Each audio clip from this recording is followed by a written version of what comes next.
name is Joey, and I am a human. You want to learn how I make these fabulous animations? Well, hold on to your hat. This one's gonna be a doozy. For about a year now, I've been making these animated character scenes for my videos, and it actually started as a way of forcing myself to practice animation more.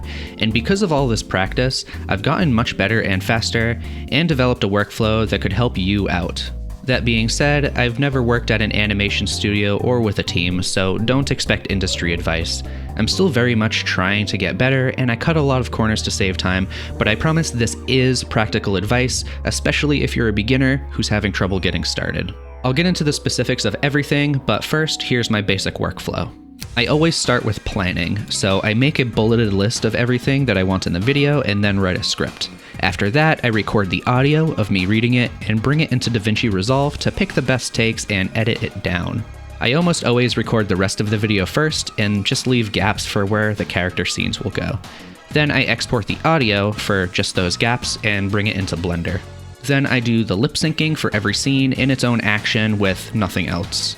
I save this as a few separate files depending on what the location is, and then I bring in all the assets that I need and animate everything for that location. I'll usually layer a few actions in the NLA editor, like lip syncing, body movement, the face, and sometimes extra actions if the scene is complex. Then I render everything out and bring it back into DaVinci Resolve to finish editing. Okay, so here's how I made my avatar character. I have a few playlists about character modeling, rigging, and animation, so watch those for step-by-step tutorials, but I personally start most of my characters with a drawing. So I made a few sketches to figure out the basic shapes I wanted, and then recreated that in Blender. I like to box model everything instead of sculpting, and I keep things as low poly as I can, utilizing a lot of modifiers like the subdivision surface and solidify modifier. I kept most of the body parts in separate objects because I wanted to make everything easy to edit in case I wanted changes, and this definitely came in handy because right now I'm on my 12th version, and I update it all the time. I made the eyes so they could rotate to the side of the head to mimic 2D style cartoons. I also made a few different eye models and put them in their own collection, and then made a geometry node setup to switch between them. Then I used some drivers so that I could switch between the eyes using these bones. Instead of all of this, you could just keyframe the visibility of the eyes over here, but I like to do as much as I can in pose mode, so I set up a decent amount of drivers usually, which I show how to do in this mouth rig video. Speaking of mouth rigs, I use the method from that video for this character. I made these shape keys, and made it so these bones control them with drivers. I also have some parts weight painted so I can move the whole mouth area around like this. And I recently changed it a little so these bones shrink wrap to a different model of the head. This head model doesn't have a mouth, it's just smooth in the front, so now I can move the bones more easily without the head getting too distorted. I also have bones with drivers for switching between IK and FK for the arms, legs, and head. The wiggling distortion effect that my character has is this geometry node setup that I put on all of the body parts. The noise texture sticks to the location of an empty that's attached to the head bone using a copy transforms constraint, and this makes it so all the body parts have the same noise pattern and don't overlap, and I can move the armature across the screen in pose mode without the wiggle getting too intense. I also have a few bones to control the scale and strength, and I mostly use these for making him float away at the end of videos. I did use it in the last video though to emphasize the impact of getting hit by this other character. Stop motion clay style renders seem common and popular right now, and I like that a lot, but I wanted something a little different, so that's why I chose this effect. It also helps cover up some mistakes, and the subtle movement makes the motion a little less robotic. For the shading, there isn't anything really special about it. The hair has a wave texture plugged into the bump, and the glasses have transmission turned up to make them see-through, a little metallic, and some roughness so that they have that frosted look. And I always render an Eevee for these animations too. So there's a lot more in these scenes than just my avatar. I made a whole asset library full of stuff. Most of these assets are in the same file as my avatar, so I can make sure the size looks right, and I basically just model stuff here and then mark the collection as an asset in the outliner. I have a few rooms with lights and cameras set up, and I have a bunch of props too, like a phone, doors and windows, furniture, and some bananas. In the preferences, I added this file to the asset library so I can access all of this stuff more easily in other files. So I can just drag and drop what I want basically.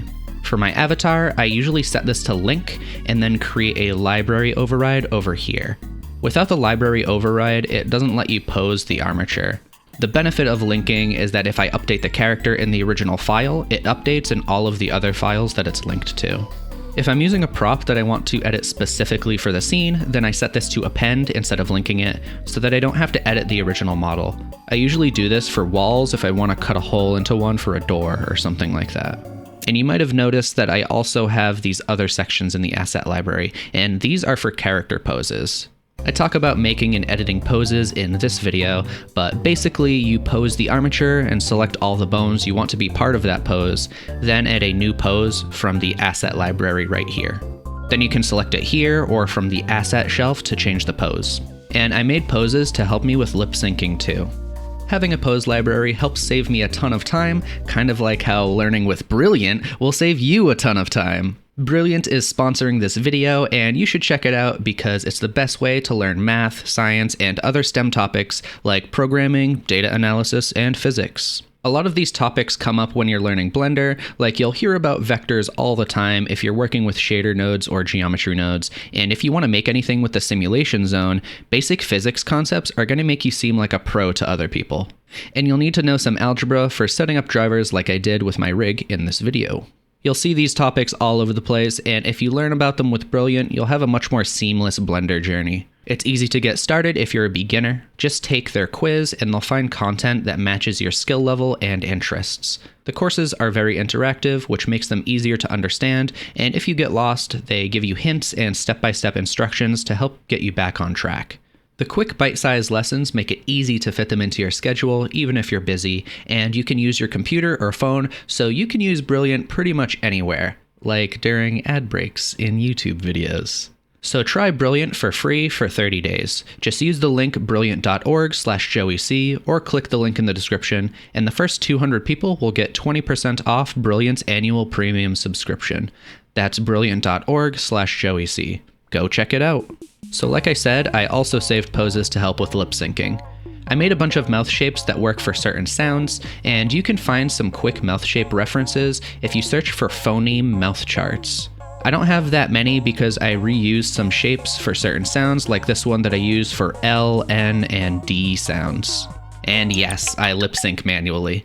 If I designed my character differently, I might have used the bake sound to F-curves trick from my puppet style lip sync video, but it didn't look very good in this case. I know there are other automatic methods like using NVIDIA Omniverse, but I haven't used it, so that's a topic for a separate video.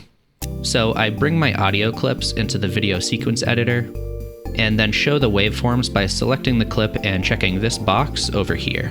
I turn on audio scrubbing on the timeline, and I also change this to sync to audio. For all of these editors, I like turning on this sync to visible range option so that they all scroll at the same time. Then I just go through and listen to the sound. For about a year now, and try to match it with the right mouth shape. I like to leave at least 2 or 3 frames between mouth shapes, otherwise it looks too fast. People mumble a lot in real life. Here now, I've been making these, so it actually looks more natural when the movement is subtle. For about a year now, I've been making these animated character scenes for my videos, and I think it usually looks better to make the mouth shapes a little early also. So I'm just focusing on matching the sounds here. If I want to add facial expressions for emphasis, I always do that afterwards as a separate pass. Once I get into a flow, it doesn't really take too long. Like the last video had about 1.5 minutes of lip syncing, and it only took me a few hours, which might seem like a long time, but 1.5 minutes is a lot of animation. I actually managed to animate and export most of those scenes in the same day. For the body animation, I create a separate action in the dope sheet, and I start with a pose-to-pose approach, which is basically focusing on the big gestures first.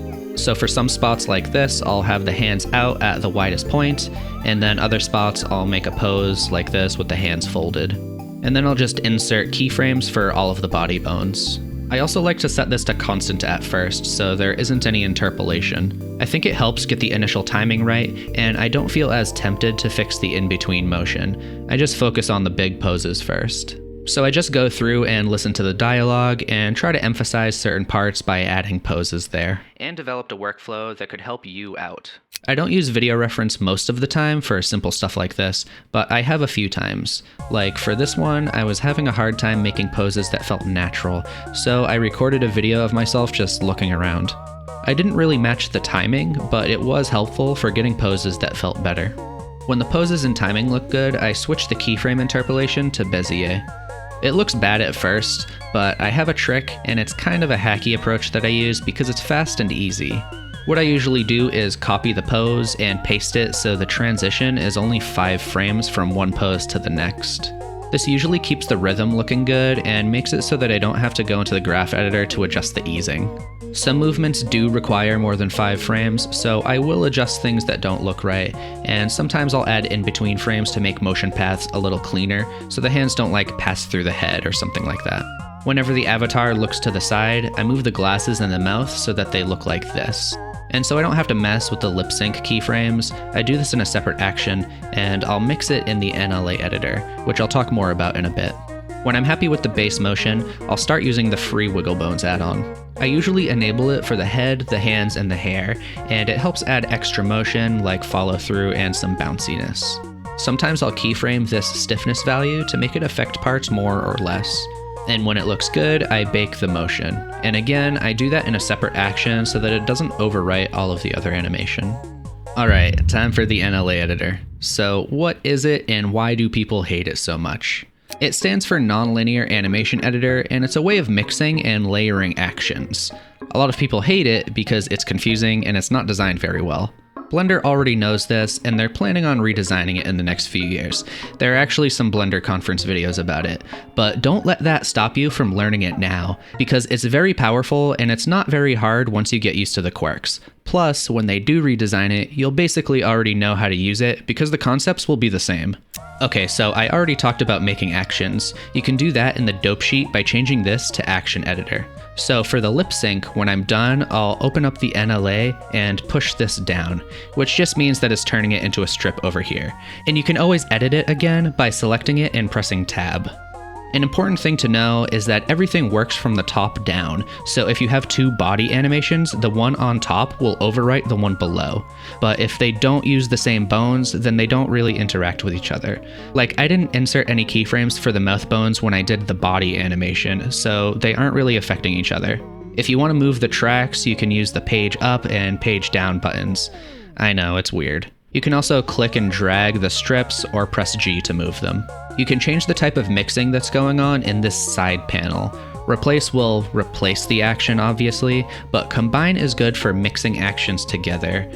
And you can change the influence right here. It will insert a keyframe, and if you want to get rid of it or change where it is, then you can find it in the dope sheet or the timeline.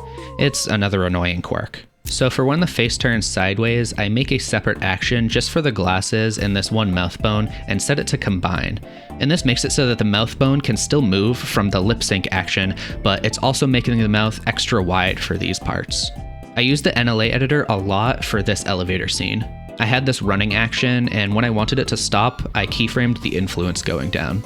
The action above it is set to replace, and I made it start with this pose from the running action. And it's easier to see that if I mute the running. So this action above is where I manually animated the transition out of the run cycle and into this action of stepping into the elevator.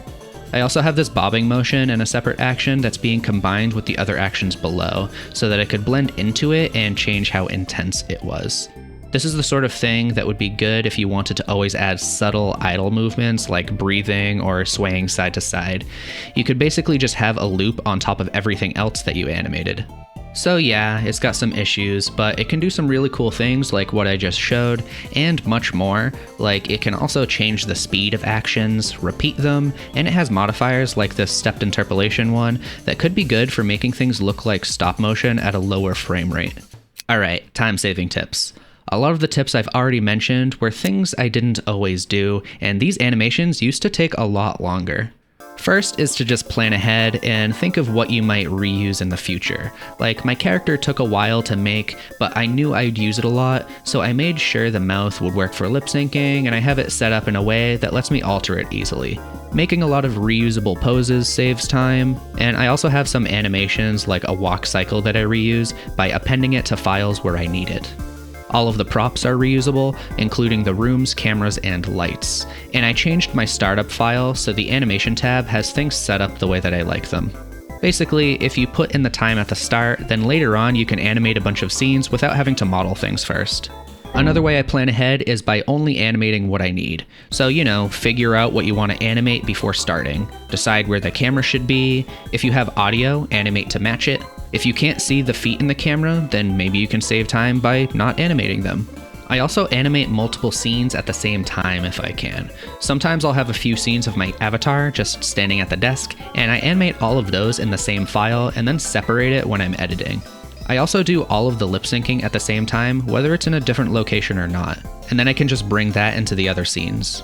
The idea is that you're reducing the amount of time you spend on switching tasks. People keep asking about my render settings, and I just use Eevee because it's really fast, so I always try to set up animations to look good in Eevee if possible. You could say I end up saving a lot of time by making things stylized, like how I animate pose to pose and keep the transitions small. It's not very realistic, but I can push the exaggeration and stylize it to make it look decent. And the Wiggle Bones add-on definitely helps me save time animating because of the extra motion it adds. It can get really broken if the values aren't dialed in, so it's not exactly a one-click solution, but it sure helps a lot. The other obvious tip that you'll hear a lot is to practice. Like, I wouldn't have figured out any of these things if I wasn't putting time into animating regularly. Over time, you'll naturally get better and faster, especially if you look at your work critically and think about what you can do better next time. If you wanted this to be more about how I do things step by step, then check out the videos I put in the description because I've already made a lot of them. I also have a second channel where I make more casual videos. I hope all these tips help you out, and that's it. Thanks for watching, and have a good one.